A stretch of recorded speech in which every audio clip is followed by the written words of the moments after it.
The Trump administration has a lot of issues with Harvard, and many of these elite universities, Harvard and Columbia, have been singled out.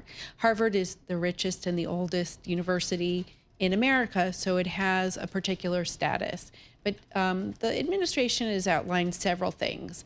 In addition to them not doing enough about anti-Semitism, you say they're discriminatory in hiring and admissions. And what does that mean? It's related to diversity and DEI, that they're potentially not picking the best candidates and other candidates are being excluded. He has a problem with the ideological bias, as he said, which is very left-leaning at Harvard, and they should promote more viewpoints than just one. And Harvard has said they don't disagree with him on some of these points, but they don't agree with the way Trump is trying to implement this with, huge financial penalties. And people say, well, Harvard's a private university. Why does the U.S. government have a say in this? And the U.S. government gives universities like Harvard, billions of dollars invest in grants. Grants, it's true, grants and contracts, but the federal government also allows student visas. They allow international students to come to study at universities. Well, not necessarily now. Politico is just reporting, Paul, that U.S. orders halt to student visa interviews. So there is that.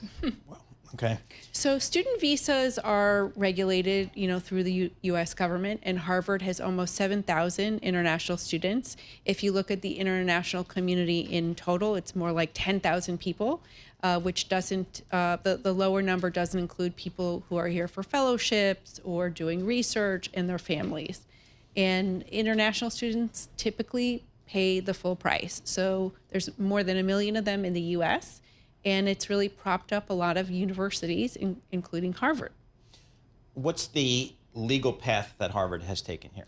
So Harvard sued immediately, and there was a temporary restraining order. There's a hearing coming up this week.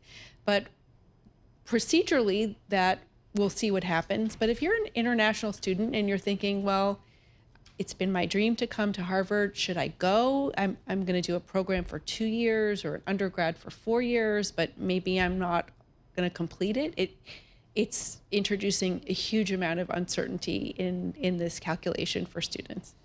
And what's happening on the ground, I can tell from my time at Duke, kids are choosing not to come to the U.S. Right. And study elsewhere. And some of the best and brightest going to other places. And what do those students do after they get their degrees? They tend to stay there. Right. Right. Because why would you run the risk of going there for a year and all of a sudden being asked to leave? Why not go Oxford is just nice. Go ahead. Yep. Why not? Exactly. Okay. So what happens? Like what? Harvard's going through the courts, but that's going to take forever. Right. No, you think about COVID when there was a huge amount of uncertainty. People had the option of taking a gap year, and the colleges were very accommodating in that. There's less, at some point the pandemic was going to end and real life would return on campus. But it could have a large impact for universities and their bottom lines if they decide to go elsewhere. So again, I'm guessing every other university in the country is just kind of keeping their head down, hoping they don't get into the sights right. of President Trump. Is there a sense that this is going to have a real chilling effect on just higher education in general, in terms of investment, in terms of recruiting the best and brightest students and faculty and all that kind of? Well, there are a couple things going on within higher education. As Paul, the cost of it is something that I don't think any American is going to disagree with. It's very high. Yeah. There's a whole system of discounting, but if you look at some of the richest colleges, more than half actually pay the full price.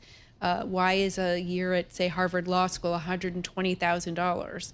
Why do students take 6 years to graduate from college? There's a lot of issues within higher education that should be addressed. And I think the American public would like to see some of those things answered. But the system is, there's a lot of federal money in this system. Yep. So in some ways, the federal government certainly has a right to ask a lot of questions.